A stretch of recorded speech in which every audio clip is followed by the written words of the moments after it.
continuación, proyectaremos a ustedes el film documental titulado Chile y su verdad, con imágenes de la historia reciente de nuestro país.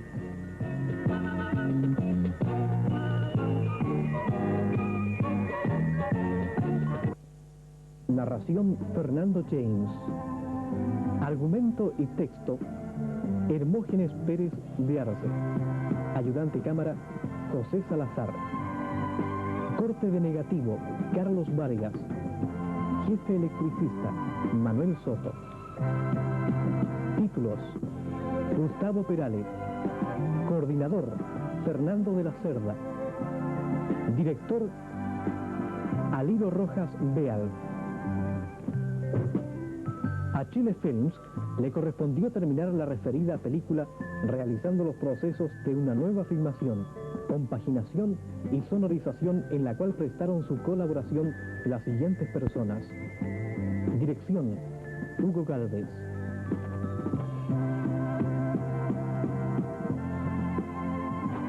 Coordinación: Eugenia Merina.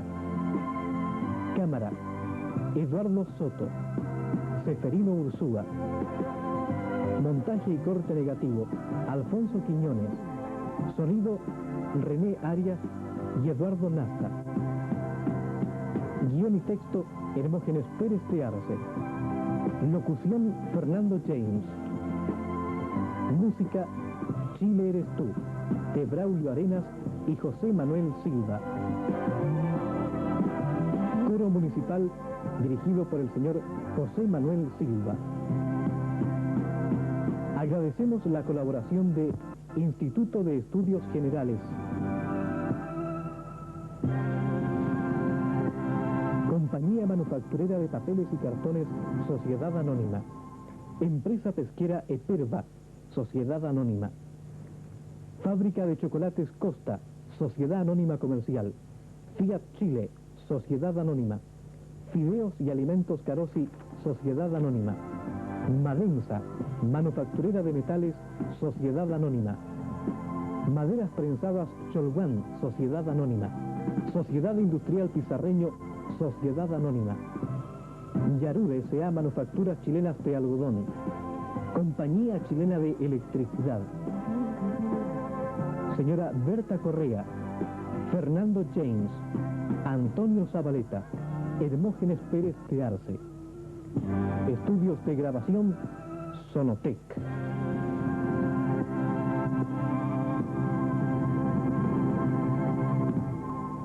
El deber moral que la patria le propone de unir al gobierno. Realmente legítimo a que hay mayoría nacional, lo cual de por sí, ante Dios y ante la historia,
5 de septiembre de 1970.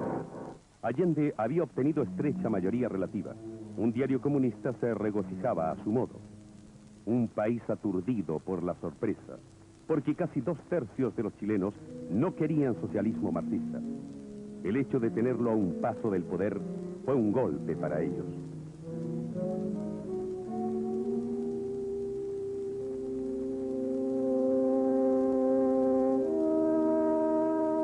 Las calles desiertas de la capital reflejaban el abatimiento de la mayoría.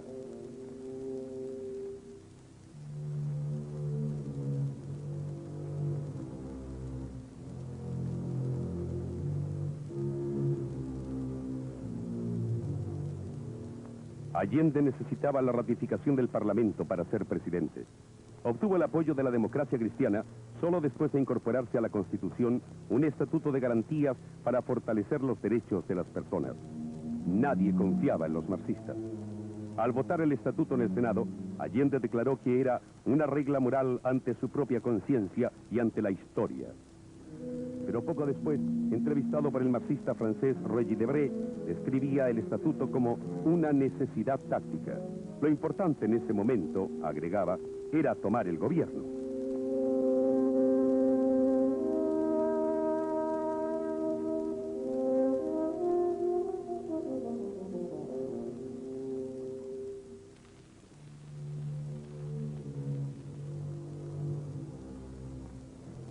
Pero muchos no creyeron en las promesas de Allende.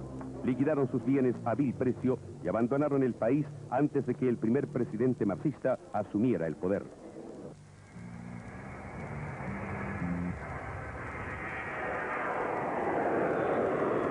Un grupo civil quiso empujar a las Fuerzas Armadas a bloquear el ascenso de Allende. Intentaron secuestrar al comandante en jefe del ejército, general René Snyder. Este fue muerto al resistirse al secuestro.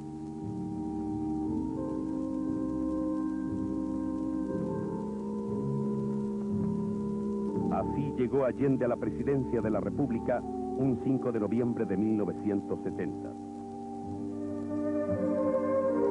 Una de las primeras medidas del nuevo gobernante fue adquirir para su uso la mansión de un magnate en un barrio exclusivo.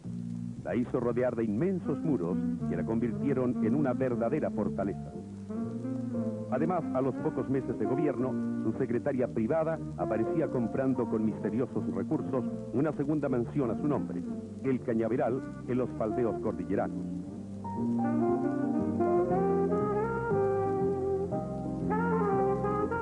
La amistad de Allende con el magnate de la prensa sensacionalista y pornográfica, Darío Samarí, alias Volpone, convirtió la ostentosa casa de este en San José de Maipo en otro lugar favorito de Allende.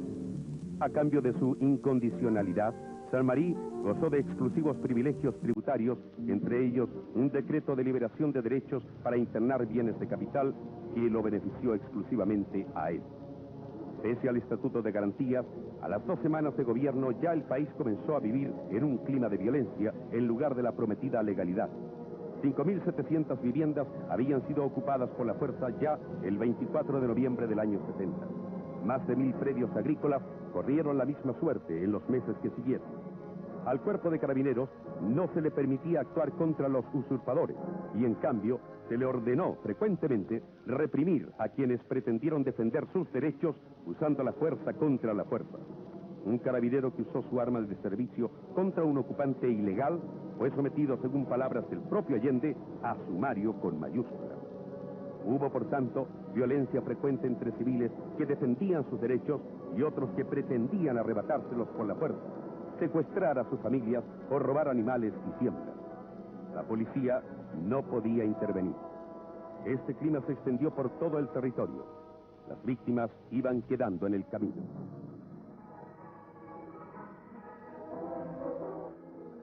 Una de ellas, la agricultora Antonieta Maagel, vivía en esta casa. En diciembre de 1970, decenas de extremistas armados la asaltaron sin que nadie acudiera en su auxilio. Después de vejarla y violarla, la encerraron y saquearon la morada.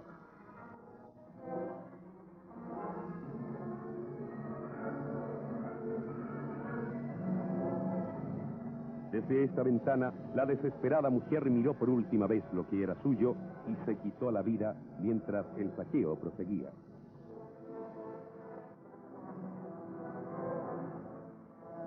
Entre tanto, el ministro de Agricultura, Jackson Scholl, sostenía que había tranquilidad en los campos y prometía que Chile no solo se autoabastecería de alimentos, sino que pasaría a ser gran exportador de ellos. Los campesinos en un comienzo creyeron cuando él les decía que la tierra sería de los que la trabajaban. Al mismo tiempo, el armamentismo ilegal comenzó a organizarse con toda impudicia e incluso bajo el disimulado amparo del gobierno. El comandante Pepe, jefe del MIR en Panguipulli, lo declaraba así en entrevista de televisión transmitida por el canal 13 de Santiago.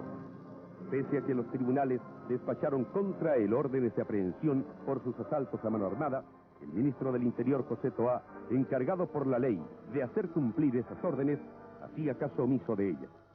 Con ocasión de su visita a Panguipulli, el comandante Pepe, encargado reo y con orden de detención pendiente, lo fue a despedir en persona. Cerca de él había incluso un carabinero. Interpelado otro ministro de Allende sobre el armamentismo ilegal, declaraba: se habla de un comandante Pepe y de un fondo donde existiría una escuela de guerrillas, pero no podemos hacer nada porque no se nos indica qué fondo es.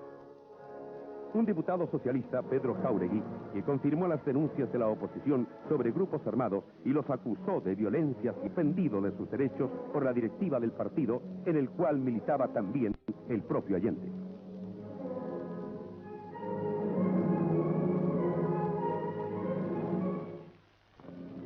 La violencia iba dejando más víctimas en los campos. Las balas cegaron las vidas del joven Juan Millalonco, ultimado por elementos marxistas. El pequeño agricultor Rolando Matus, que defendía a un vecino contra una banda armada.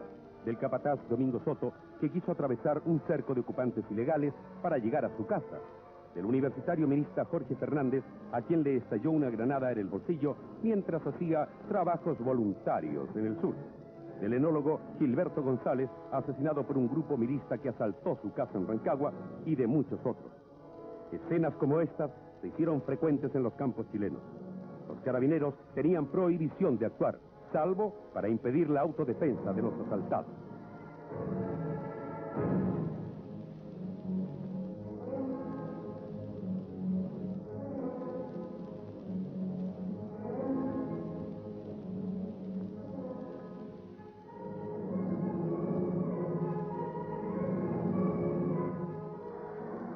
La violencia llegó pronto también a la ciudad. Ya a comienzos de 1971, brigadas de choque constituidas por elementos contratados por el Ministerio de la Vivienda atacaron a una manifestación pacífica de estudiantes universitarios que protestaban en las calles contra el intento de la Unidad Popular de impedir un plebiscito en la Universidad de Chile.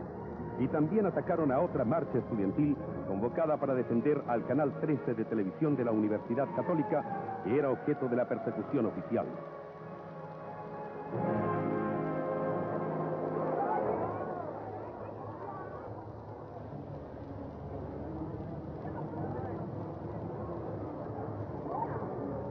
Hubo violentos enfrentamientos en las calles con numerosos estudiantes heridos.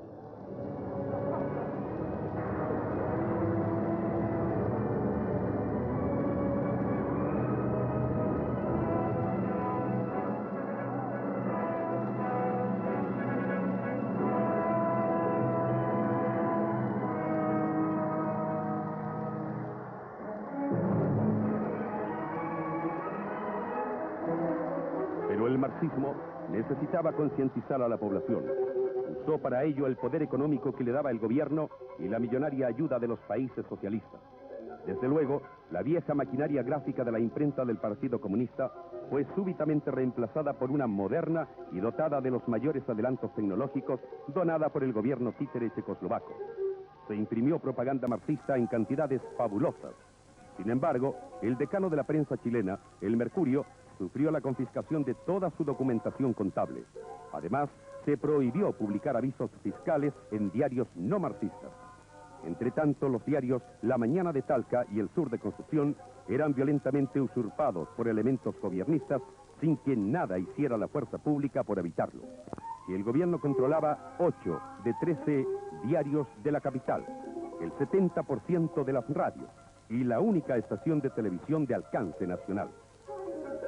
Después de controlar los principales estudios cinematográficos y la distribución de películas, la Unidad Popular importó masivamente cintas de procedencia soviética y cubana. Directamente desde Moscú o a través de La Habana, se transmitía el mensaje de violencia y fanatismo que el Kremlin había diseñado para convertir a Chile en otro satélite. Estos noticiarios de propaganda que se encontraron en la residencia presidencial de Tomás Moro muestran el empleo de armamento similar al que repartían los grupos gobiernistas a sus bases. Ametralladoras .30, cohetes tipo Katiushka, máscaras antigas.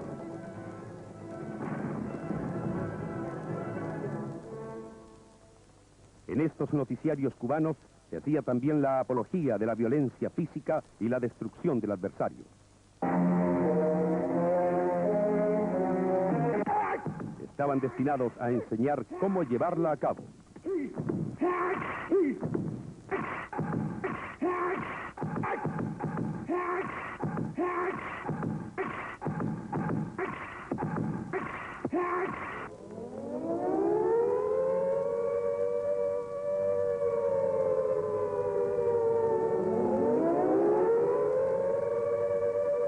Esta juventud estudiantil estará dispuesta, cuando la reclame cualquier causa, a seguir el camino de tantos cubanos.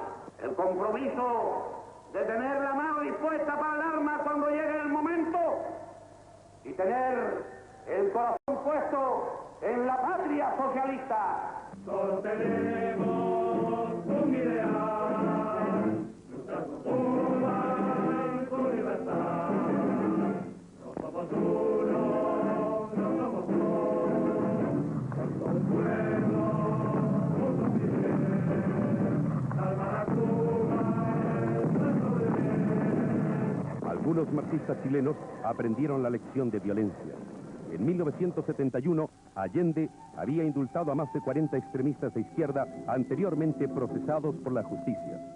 Ya en abril cayó la primera víctima de ellos, el carabinero Tomás Gutiérrez, en un asalto a un supermercado. Y con la propia metralleta que le robaron, asesinaban 2 meses más tarde al ex vicepresidente y ex ministro demócrata cristiano Edmundo Pérez Sujovic. Pero la prensa del gobierno pretendió culpar a la oposición. La hija de Pérez Sujovic relató así el crimen. Yo no sé por qué miré hacia atrás y dije algo, un auto estaba demasiado cerca y le dije al papá, nos vienen siguiendo, parece. Él no dijo nada, miró por el espejo, pero parece que inmediatamente se dio cuenta que algo raro iba a pasar. Entonces yo le pregunté, ¿tiene el revólver? Tratamos de mirar en la caja de guantes, pero no había nada. Ya en ese momento el auto que me iba siguiendo se adelantó, se puso al lado de nosotros y uno de los tipos se echó hacia adelante como para reconocerlo. Ya no tuvimos nada más que hacer porque el auto, después de eso, se cruzó, nosotros frenamos, y el tipo se bajó con una ametralladora ya a punto de disparar, se puso al lado de papá y le disparó a escasos centímetros, varias ráfagas de ametralladora, y gritando algo contra él, que no me acuerdo exactamente qué era, pero era contra, eso no me da ninguna duda. Acto seguido yo me tiré al suelo, no supe por qué, y sentí nada más que el auto partía rápidamente, y eso hasta ahí puedo decir cuáles fueron mis impresiones. Pero los lazos del director de investigaciones, Eduardo Paredes, con los asesinos, fueron acreditados en el propio Congreso Nacional. Esto obligó a Paredes, que inicialmente había protegido a los asesinos, a procurar callarlos por todos los medios. 2 de ellos fueron muertos antes de ser capturados. Un tercero escapó. El gobierno quiso tender una cortina de humo y fabricó apresuradamente un complot de la oposición, diciendo que el asesinato de Pérez Sujovic era parte de él. El 12 de julio, el ministro del Interior, José Toá, declaró: la Armada nos ha hecho llegar documentos relacionados con el barco Puelche y fotografías aéreas del mismo cuando sus tripulantes procedían a lanzar bultos al mar. Pero mentía. He aquí la verdad. Marqués de Campodónico. El día 10 de junio de 1971, fui designado en una misión de rutina por la Comandancia de Aviación Naval, en el C-47-123, para participar en el litoral norte de Chile, en la búsqueda de un buque que se suponía debía recalar aquel día en el norte. Las fotografías que les voy a mostrar fueron tomadas directamente desde la cabina del avión a mi mando y pertenecen al barco mercante Puelche y que fueron desarrolladas en la Comandancia de Aviación Naval. Las fotografías fueron falsificadas por la propia Oficina de Informaciones de la Presidencia. Los bultos habían sido pintados en ellas, como después comprobaron los tribunales.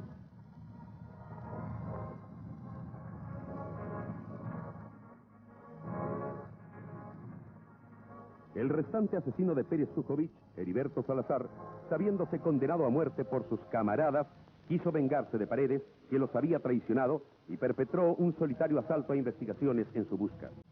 En la batalla mató a 3 detectives. Luego hizo estallar una carga de dinamita que llevaba consigo y que lo despedazó en la puerta del cuartel.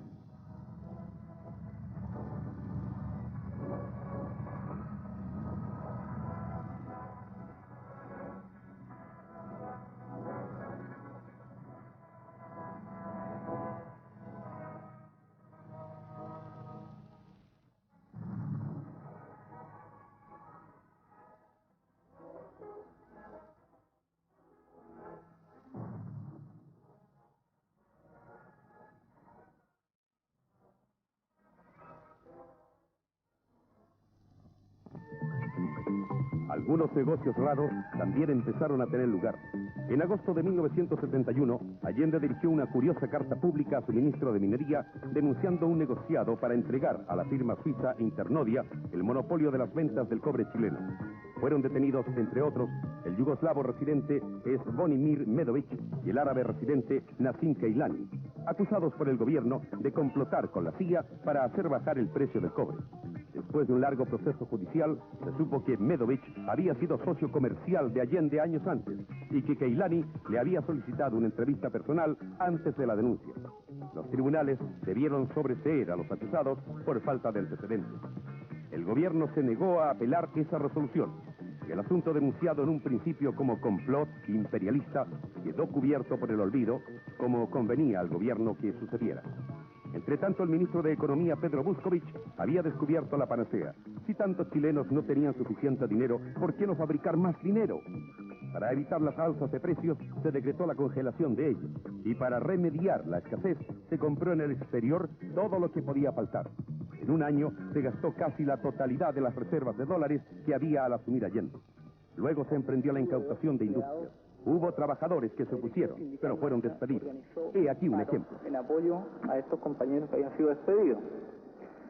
El día 19 se hizo efectivo el paro y el día 20, porque fue un paro por 24 horas, el día 20 nos reintegramos a trabajar, en consecuencia que a 38 de los trabajadores nos dejaron afuera, sin poder entrar a trabajar. A todo esto, la abundancia prometida por Schoenschol en los campos no llegaba, ni los campesinos recibían tierra. La protesta no demoró. Ellos querían ser propietarios y no esclavos del Estado. Algunos ni siquiera querían reforma agraria.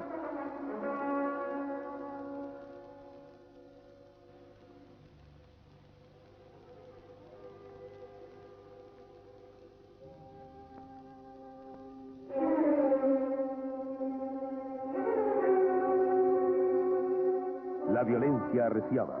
El modesto agricultor Raúl Quesada Moreno fue brutalmente asesinado a palos por elementos marxistas al defender su reserva de la usurpación. Una viuda y 8 hijos lo lloraron.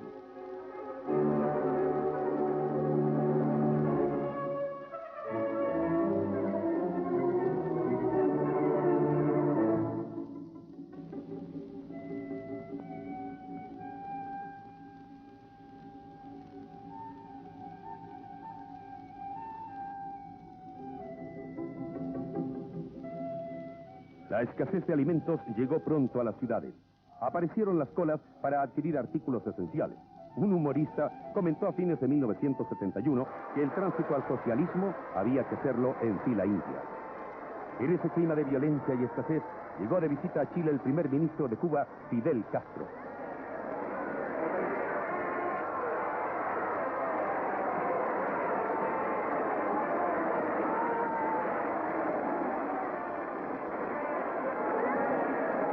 maestras comunistas enseñaban a sus alumnas el himno cubano.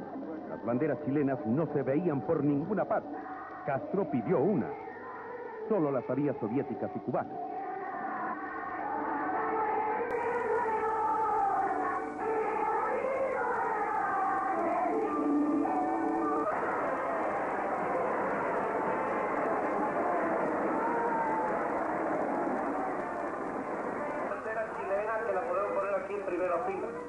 Vamos a pasar la bandera para la primera fila. Bajen la bandera, compañeros. ¡Que viva Chile! ¡Que viva la amistad chileno-cubana! ¡Que viva la revolución! Por más de 23 días desplegó las más variadas actividades.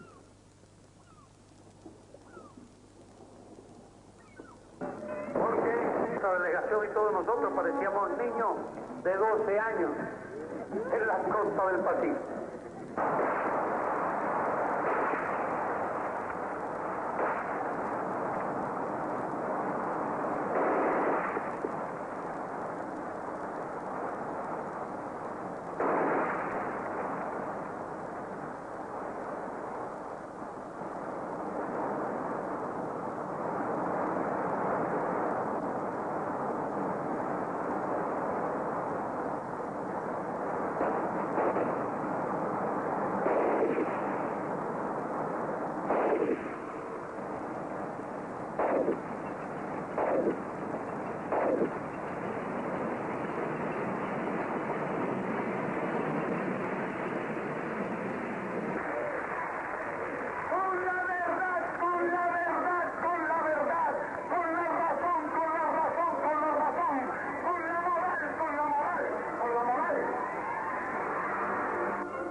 La noche antes de su partida, la capital fue convulsionada por una marcha de mujeres que salieron a las calles golpeando cacerolas vacías en protesta por la escasez de alimentos.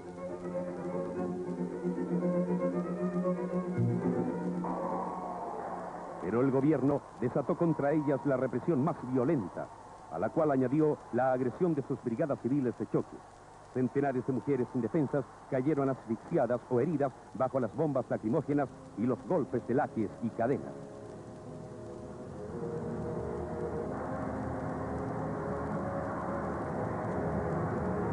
Una de ellas, Marta Ortiz Maldonado, salvajemente golpeada por los comunistas esa noche, estuvo al borde de la muerte. Las lesiones cerebrales sufridas le provocaron afasia. Tuvo que aprender a hablar nuevamente y aún hoy lo hace con dificultad. Dos amigas mías y yo salimos a intercambio en las marchas. Pero los derechos humanos de estas personas no preocupaban a la opinión pública mundial. Los agresores no eran perseguidos, sino armados y protegidos por el gobierno.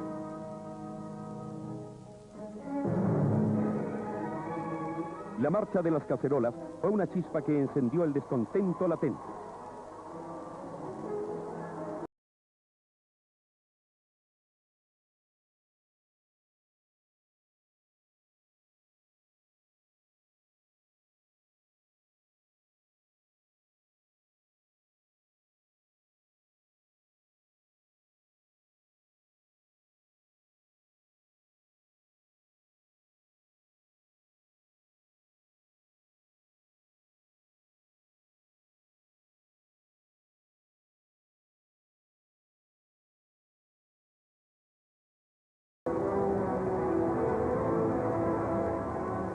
El gobierno decretó el estado de emergencia y entregó el mando a las Fuerzas Armadas al fracasar todos sus métodos represivos que ensayó.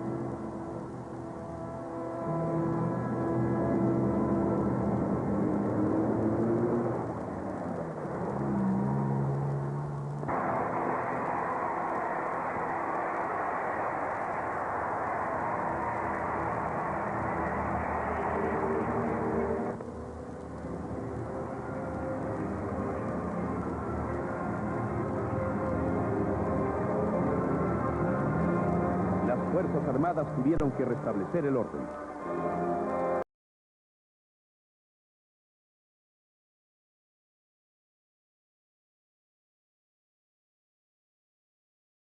El intento popular se reflejó en dos elecciones complementarias en enero de 1972 en dos provincias del centro, en que la Unidad Popular sufrió sendas derrotas. Una de ellas en un medio que le había sido siempre propicio y la otra por un margen aplastante. Allí comprendieron los partidos de la Unidad Popular algo muy importante, que el sistema electoral no les servía y que debía ser manipulado a su favor. En abril de 1972 tuvo lugar una concentración masiva de toda la oposición a Allende que reunió a la mayor cantidad de chilenos vista hasta entonces en Santiago. La mención del nombre del presidente provocó una rechifla que se prolongó por largos minutos y que dio otro testimonio de la impopularidad del gobernante. La vía violenta era perfeccionada constantemente por Allende. Gracias a la diligencia de un funcionario de aduanas, se descubrió el 11 de marzo de 1972 que un avión de Cubana de Aviación había desembarcado ocultamente 13 grandes cajas junto a una puerta de acceso del aeropuerto de Pudahuel. Ellas fueron llevadas por vehículos de investigaciones a la residencia presidencial de Tomás Moro. El director de aquel servicio y el ministro del Interior, Hernán del Canto, impidieron personalmente que los bultos fueran revisados por la aduana.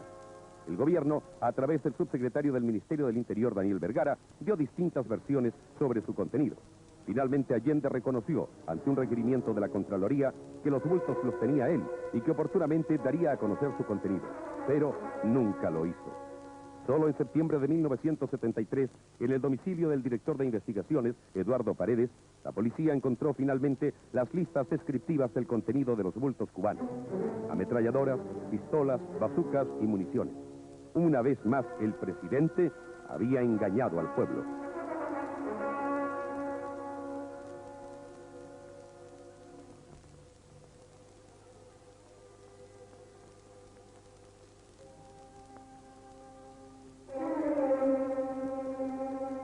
A Chile llegaban armas de todos los tipos y por todos los conductos ilegales. Eran suficientes para armar a 30.000 hombres. Desde luego, habían entrado al país 13.000 extremistas de las más diversas nacionalidades. El contrabando del avión cubano fue solo un botón de muestra. Otros aviones de Cubana de Aviación siguieron haciendo desembarcos misteriosos sin ser investigados. Hallazgos casuales hechos por funcionarios panameños en el aeropuerto de Tocumen y españoles en el de Madrid dejaron al descubierto embarques de metralletas y pistolas a bordo de aviones LAN que venían a Chile, en los que viajaban funcionarios marxistas que habían salido en comisión de servicios y gozando de sueldos y viáticos. Estas comisiones de servicios al exterior fueron más de 1000. Los países socialistas cooperaban activamente al aprovisionamiento para la guerra civil chilena. A mediados de 1972, una desconcertada dueña de casa de Talcahuano escribía a un periodista relatándole que había adquirido de un funcionario de la Unidad Popular, en el mercado negro, por supuesto, un saco de azúcar desembarcado de una nave rusa atracada allí, y que al vaciarlo había encontrado una metralleta. Preguntaba acongojada a quién podía dirigirse. Solo la casualidad, ya que no la autoridad, protegía a los chilenos. El 28 de noviembre de 1971, el cubano José Rivera, jefe de la Guardia Personal de Allende, le entregó al presidente un memorándum secreto en el cual daba cuenta de haber repartido fusiles, ametralladoras y cañones sin retroceso al MIR, sacados de los depósitos ilegales de armas de su residencia de Tomás Moro. El documento está en los archivos oficiales. Cohetes rusos Katyushka, capaces de destruir un blindado o una casa, se encontraron por miles y siguen siendo hallados. Granadas de mano de fabricación casera. Había verdaderas industrias de ellas, financiadas por todos los contribuyentes con sus impuestos dentro de fábricas estatizadas. Minas antitanques, llamadas tortas vietnamitas, para ser utilizadas en la guerra civil. Su poder destructivo es terrible.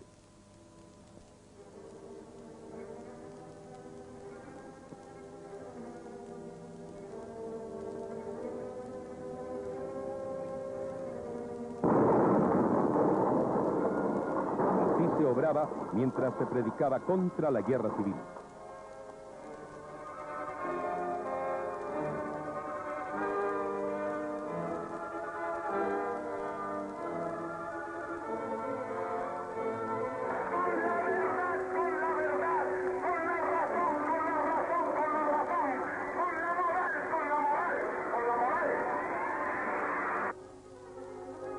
accidente de tránsito en Pulimón, los conductores de una camioneta que trasladaba armas y que pertenecía a la secretaria personal de Allende, Miria Contreras, eludieron la acción de la justicia exhibiendo credenciales de la presidencia. Otro hallazgo casual, a raíz de un accidente de tránsito en Avenida Vicuña Maquena de Santiago, arrojó más evidencias del reparto masivo de armas.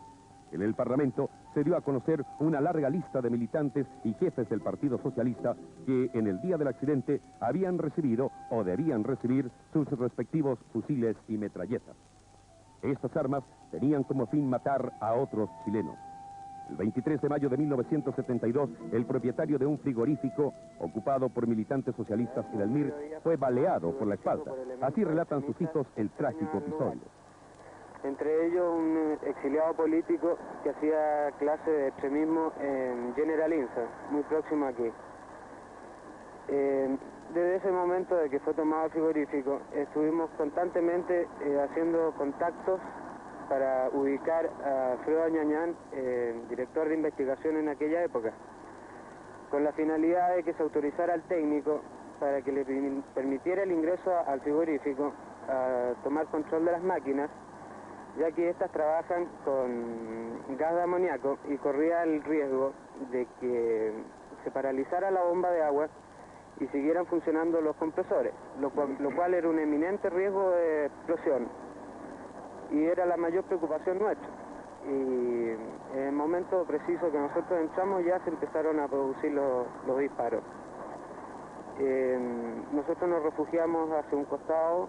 Mi padre entró inmediatamente a encender las luces, que en ese momento estaban apagadas, y a paralizar las máquinas. Después de que se apaciguó un poco la balacera, sentí unos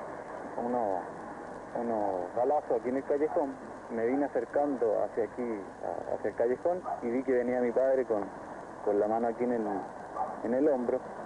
Me acerqué donde él, le pregunté qué tenía y me dijo que no tenía nada, que era solamente un golpe.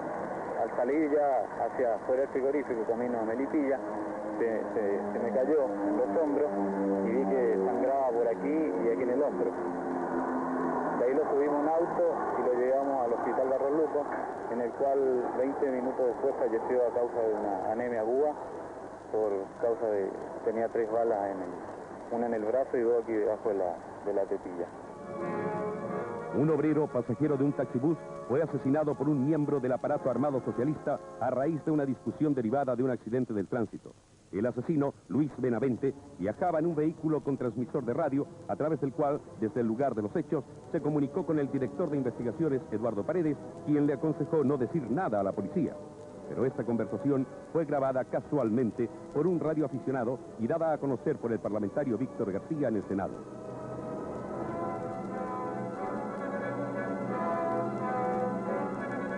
En octubre de 1972, la escasez, las alzas sin precedentes y el clima de ilegalidad y violencia provocaron manifestaciones que tuvieron alcance nacional. Distintas actividades paralizaron sucesivamente, exigiendo una rectificación. Los transportistas, los comerciantes, los industriales, obreros y empleados de esos sectores, más de 400.000 campesinos y 511.000 estudiantes se plegaron al movimiento.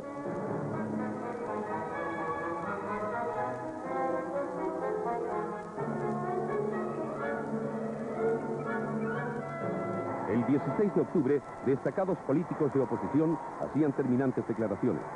El gobierno está colocado definitivamente en la ilegalidad, declaró el senador Francisco Bulnes del Partido Nacional.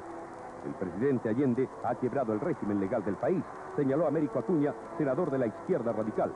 El senador demócrata cristiano Patricio Elwin expresó que Allende estaba llevando a cabo en Chile una farsa democrática. Julio Durán, senador de la democracia radical, decía textualmente: Allende se ha salido de la constitución política.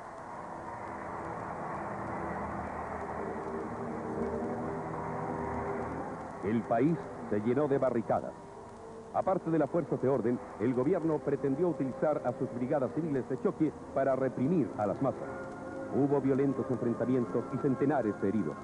Los municipios controlados por los nazistas lanzaron sus camiones contra los manifestantes.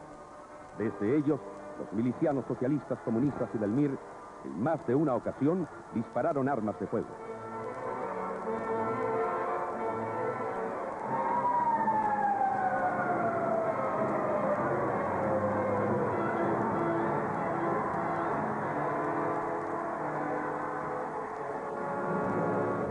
gobierno, ante la imposibilidad de controlar el descontento popular, pareció optar por la vía dictatorial definida y clausuró todas las radioemisoras de oposición sin tener, por supuesto, atribuciones para ello, y estableció una cadena informativa oficial y única.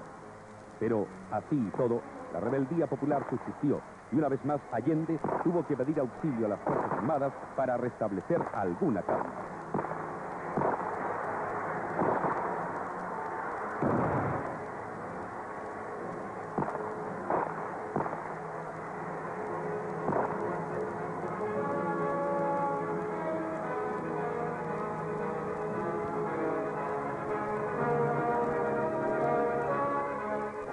La incorporación de las Fuerzas Armadas al gabinete permitió poner término a la huelga general que paralizaba el país. Aquellas mantuvieron la paz interna hasta la celebración de los comicios parlamentarios de 1973. Para aminorar su derrota, el gobierno se valió de un fraude electoral preparado con mucha anticipación y cuidadosamente por funcionarios comunistas desde cargos claves de la Dirección de Registro Civil.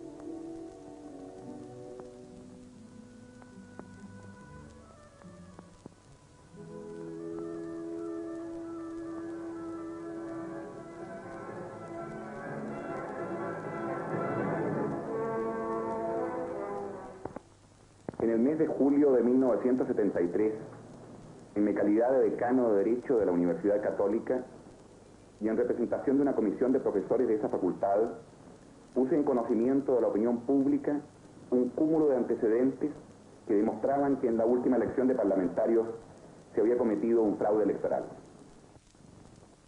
El ingeniero Santiago Morán, experto electoral, resume sus conclusiones y pruebas sobre el fraude. De personas que estaban fuera del país, utilizando menores de edad y muy especialmente haciendo votar varias veces a individuos incondicionales del régimen. Para esto se efectuaron inscripciones múltiples en las últimas semanas antes del cierre de los registros, en lugares de fácil acceso, lo que permitía aprovechar mejor la duración del acto electoral. En el centro de la capital se encuentra una comuna cuyo territorio contiene el área verde más grande de Santiago, el Parque O'Higgins, antes llamado Parque Cousiño. En ella se produjo un insólito crecimiento electoral, el doble de las otras comunas, con no menos de 2.000 electores varones que estadísticamente no tienen explicación alguna.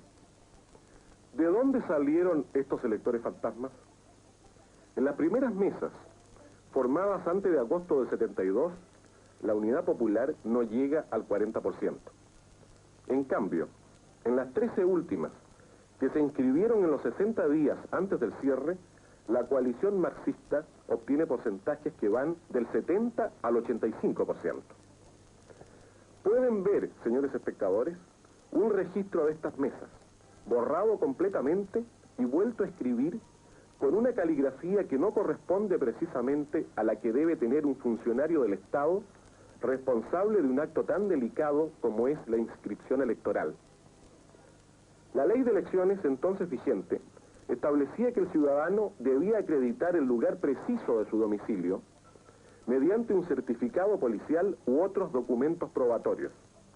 Sin embargo, los 2.000 electores fantasmas se anotaron con direcciones que no existen o que resulta imposible determinar. Como ejemplo, pueden observar una página en la cual, de 10 electores, 6 aparecen domiciliados en el interior del Parque Cousiño.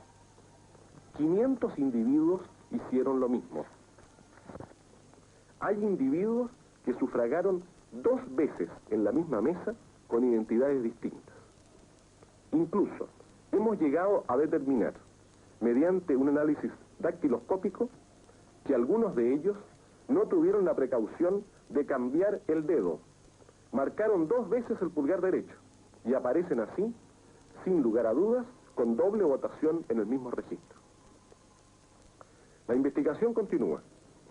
Lamentablemente, identificar al elector fraudulento es muy difícil y casi imposible. El nombre es falso. La impresión dactilar es generalmente un manchón indescifrable. Y lo que es peor todavía, muchos de estos entusiastas partidarios del fenecido régimen marxista no eran compatriotas nuestros. Eran extranjeros, ingresados ilegalmente al país y de ellos no existe registro dactiloscópico. Se podía adulterar la voluntad popular, pero no los hechos económicos. Ya a fines de 1972, la escasez de harina había obligado a elaborar pan oscuro utilizando subproductos que los chilenos debían resignarse a comer. Se justificaba lo anterior aduciendo la escasez de divisas, pero las divisas no faltaban para los lujos del gobernante. Muestra de su inclinación por ellos fue la adquisición en el extranjero de un autobús fabricado especialmente para Allende y a todo costo.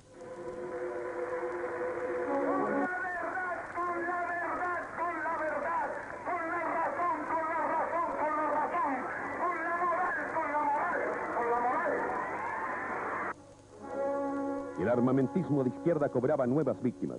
A comienzos de 1973 fueron acribillados 2 miembros de la Juventud Demócrata Cristiana de la Reina que custodiaban una propiedad amenazada de ocupación ilegal. Los asesinos obtuvieron la inmediata protección del intendente de Santiago, Jaime Faibovich. En un intento de saqueo de una distribuidora de alimentos, 5 carabineros resultaron heridos. Los de libre información desesperaban al gobierno. Al aparecer el Canal 6 de televisión de la Universidad de Chile, no controlado por él y que había sido trabajosamente instalado con precarios medios por técnicos universitarios, envió a la policía a destruirlo y contrariando todas las normas jurídicas.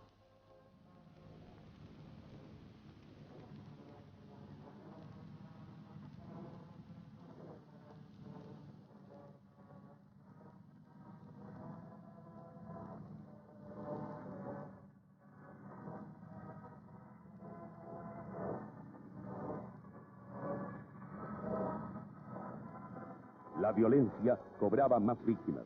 En pleno día y en el centro, una célula marxista asesinó a un participante en un desfile de oposición. En una sola mañana de desórdenes, hubo que lamentar 120 heridos graves en Santiago. Nuevas protestas se hicieron en defensa de la libertad de enseñanza, otra garantía básica de las que Allende había jurado respetar y que ahora, mediante un decreto que imponía el régimen soviético de Escuela Nacional Unificada, se destruía totalmente. Su propósito textualmente era transformar a cada chileno en un elemento para afianzar el sistema socialista. Los trabajadores manifestaron cada vez con mayor fuerza su descontento. La demostración más elocuente de él fue la huelga a mediados de 1973 de los trabajadores del mineral de El Teniente, que duró 2 meses y medio. El gobierno no la pudo quebrar, ni siquiera mediante las más odiosas y violentas represiones. Más de 5.000 mineros iniciaron una marcha sobre Santiago para pedir al presidente de la República una solución para sus problemas. El gobierno, que se autoproclamaba de los trabajadores, por toda respuesta, dio la orden al cuerpo de carabineros, tras el cual se escudaba ya casi constantemente para ocultar su debilidad, de detener a los mineros por la fuerza en el puente sobre el río Maipo.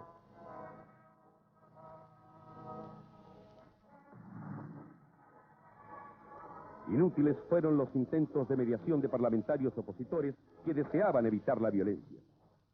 El intendente de Santiago, Julio Estuardo, ordenó proceder con la mayor energía contra los trabajadores.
Hubo que lamentar numerosos heridos, los que se sumaron a la lista de otros mineros heridos y muertos por la represión del gobierno en días previos.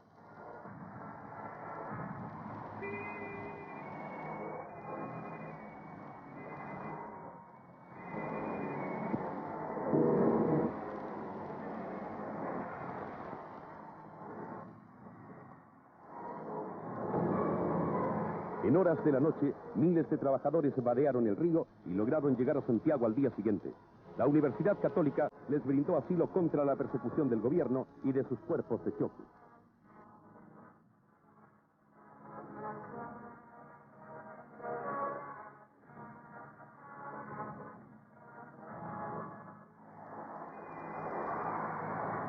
Se gestaron manifestaciones populares de adhesión a los mineros que las Brigadas Armadas de la Unidad Popular pretendieron dispersar por la fuerza. Los brigadistas llegaron incluso a incendiar parcialmente el edificio de un partido opositor en el cual los mineros en huelga habían buscado refugio. Las mujeres de los huelguistas hicieron una pacífica demostración ante el Palacio Presidencial pidiendo ser recibidas por Allende, pero este se escudó una vez más tras la disciplina de Carabineros.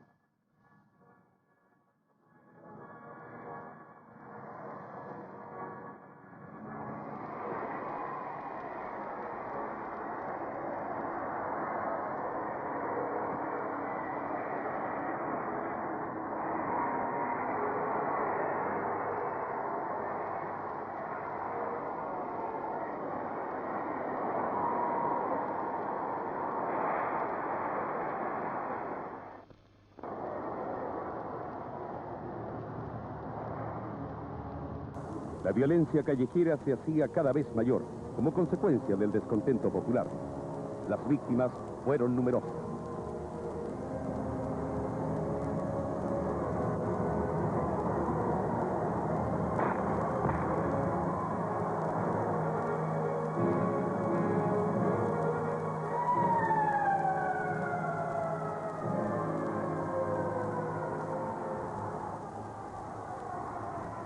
El cuerpo de bomberos debió intervenir para sofocar incendios provocados por cócteles Molotov lanzados por extremistas de izquierda.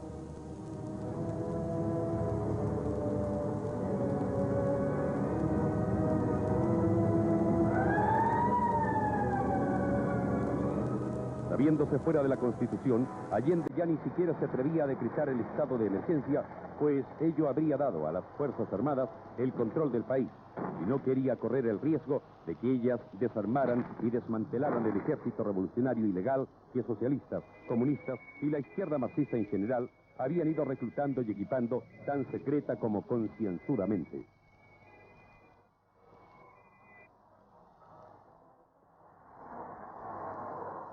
Por otra parte, el gobierno tenía interés en mantener a raya, por el momento, a su ejército civil ilegal, pues su participación en incidentes callejeros aislados podía poner en descubierto antes de tiempo su real envergadura.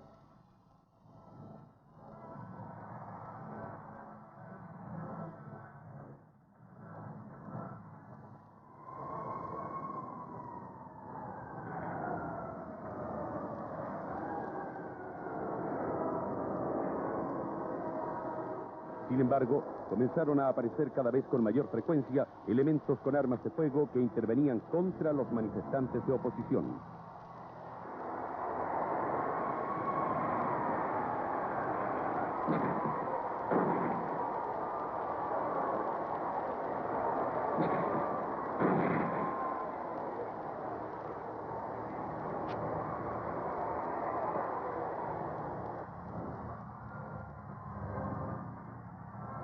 La labor de Carabineros fue en esos días amarga y agotadora, pero su disciplina le imponía la obligación de defender al gobierno.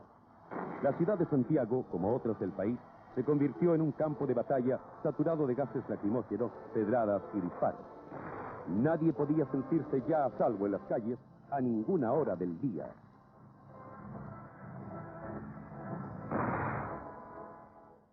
La violencia pasó a habitar entre los chilenos permanentemente. Todos se preguntaban, ¿cuándo haría crisis un gobierno que carecía por completo de autoridad para mantener el orden y al cual en ningún caso la ciudadanía parecía estar dispuesta a obedecer? tomó cuerpo la unánime convicción de que el caos reinante podía estallar en cualquier dirección.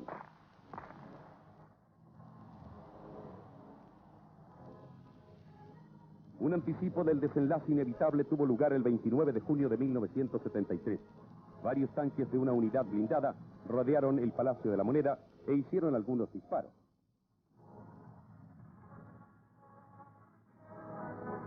Ese movimiento fue espontáneo y las propias Fuerzas Armadas lo sofocaron prontamente. Pero él sirvió para apreciar la orfandad de apoyo en que se hallaba Allende. Algunos izquierdistas de agresivo lenguaje fueron sorprendidos ese día buscando asilo a temprana hora en embajadas amigas del régimen. Armas tendrá el pueblo, había dicho Allende por radio en una de sus arengas de esa mañana. Pero el pueblo no se presentó a recibirlas. Entonces, ya a media mañana, el presidente optó por recomendar que todos permanecieran en sus casas y lugares de trabajo.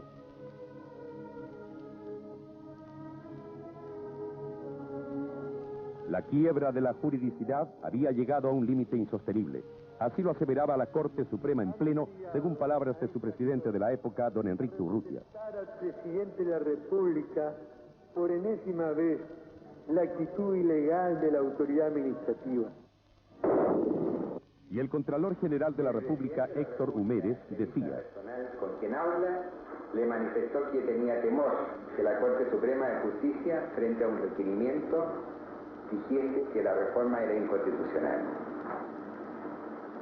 y que del Poder Legislativo tampoco podía obtener nada por la vía del veto porque ya había ejercitado el derecho, que no le quedaba otro recurso que la promulgación parcial que él pretendía obtener de la Contraloría, y me señaló el peligro que al ser devuelto ese documento por Contraloría fuese el detonante que acarrease un golpe de Estado, porque las Fuerzas Armadas se iban a convencer de que él estaba actuando fuera de la Constitución y fuera de la ley.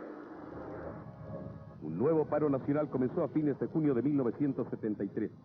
Los comisarios comunistas y socialistas fueron enviados a descerrajar establecimientos, pero ellos tropezaron con la violenta oposición del público. Nuevamente los carabineros fueron enviados a cumplir su amarga misión.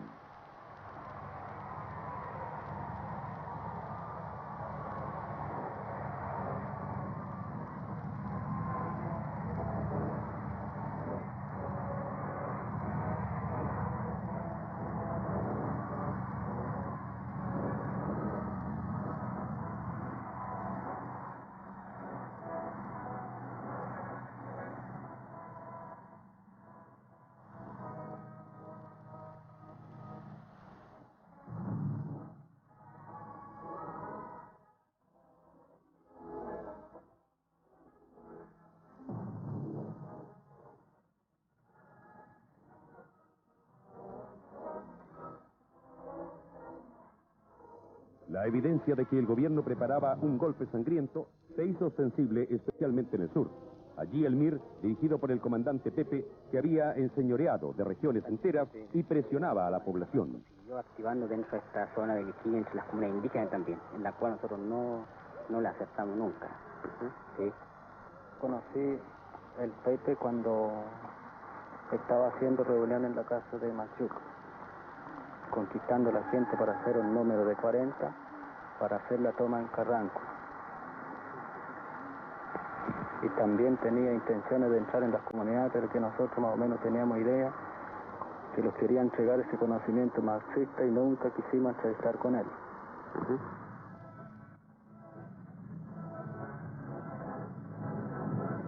En los días siguientes al 11 de septiembre de 1973, fueron descubiertos enormes arsenales ocultos que no podían tener otra finalidad que servir para una guerra civil en gran escala. Las escenas que vemos corresponden al propio momento en que se excava en busca de armamento guerrillero y son hallados pertrechos perfectamente acondicionados en su escondrijo subterráneo.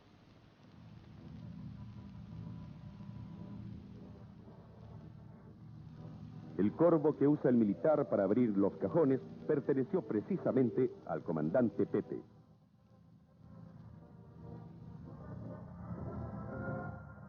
Los cajones de granadas estaban a punto para ser abiertos y usados cuando se diera la orden para iniciar la toma del poder por la vía armada por parte del marxismo.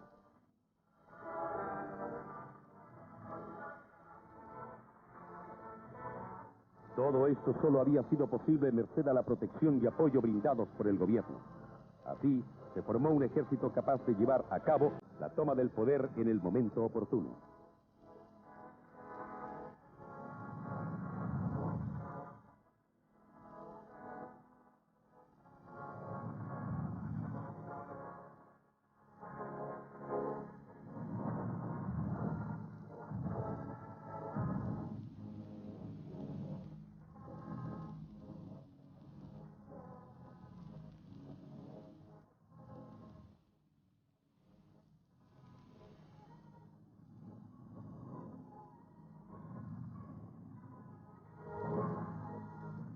El 22 de agosto de 1973, la Cámara de Diputados, en trascendental acuerdo aprobado por 81 votos contra 48, proclamaba la ilegitimidad del gobierno.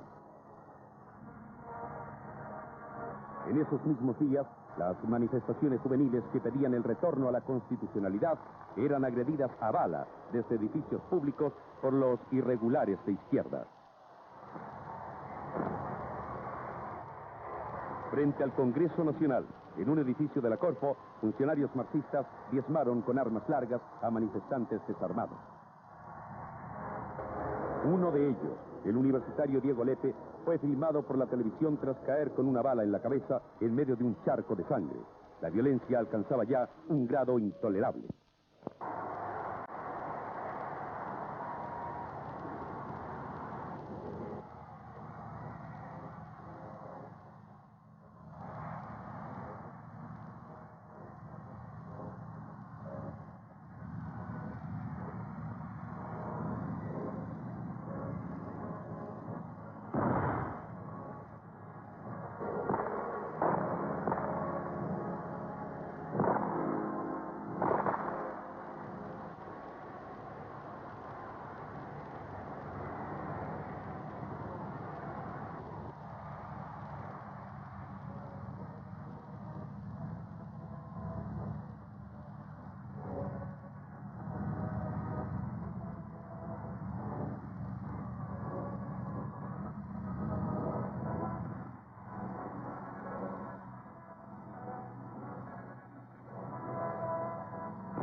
El país entero estaba paralizado sin que se vislumbrara una salida jurídica para la crisis social, económica y moral de Chile.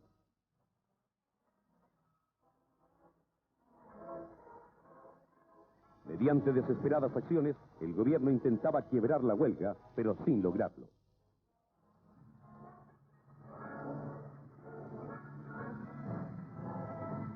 Diariamente comenzaron a registrarse muertes en episodios de violencia.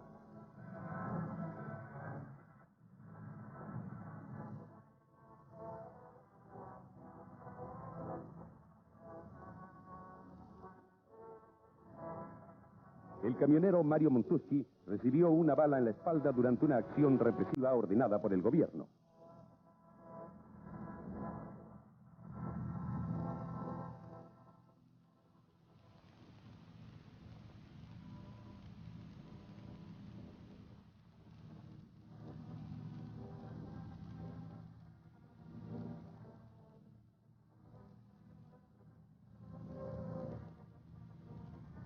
En los mismos días en que el senador socialista Carlos Altamirano reconocía estar promoviendo un complot en la Armada, un comando izquierdista de una empresa estatal al mando del extremista mexicano José Sosa asesinaba al subteniente de ejército Héctor Lacrampet.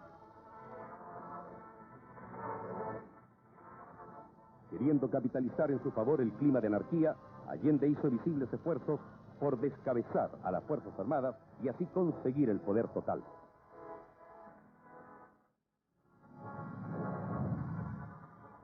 El caos era absoluto.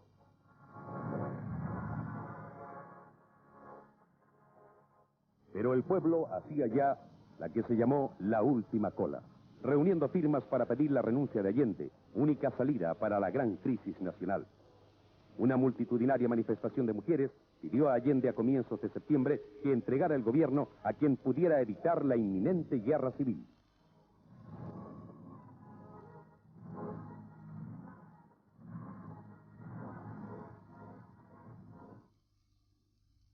Al amanecer del 11 de septiembre, en Valparaíso, la Armada controló rápidamente la situación sin derramamiento de sangre.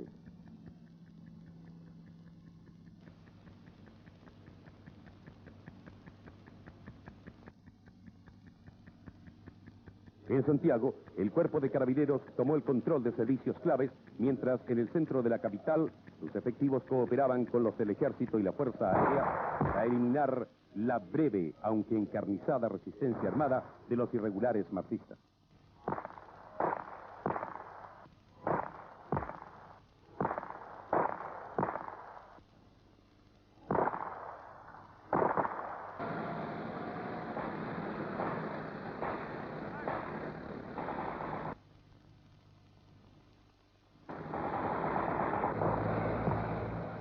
La eliminación de los focos de resistencia armada se consiguió alrededor de las 3 de la tarde del día 11 de septiembre, poco después de que Allende pusiera fin a su gobierno y a su vida con un arma soviética que Fidel Castro le había donado.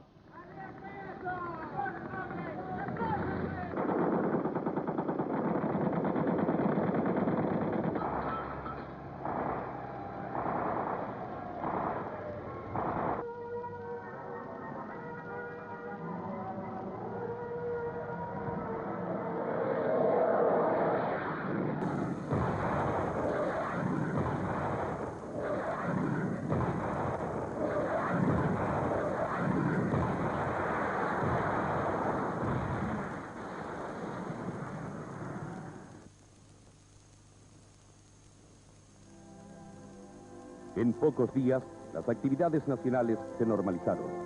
Comenzó la sacrificada tarea de la reparación y reconstrucción del daño causado por tanto odio sembrado bajo la consigna socialista en un fallido intento de someter y colonizar a una nación orgullosa e independiente. El orden y la tranquilidad para vivir, educarse y trabajar se miran hoy como una apreciada reconquista de algo que el país estuvo a punto de perder. Conscientes de nuestra independencia recuperada, estamos restañando viejas heridas, olvidando divisionismos pretéritos y trabajando sacrificadamente para volver a ser una gran nación.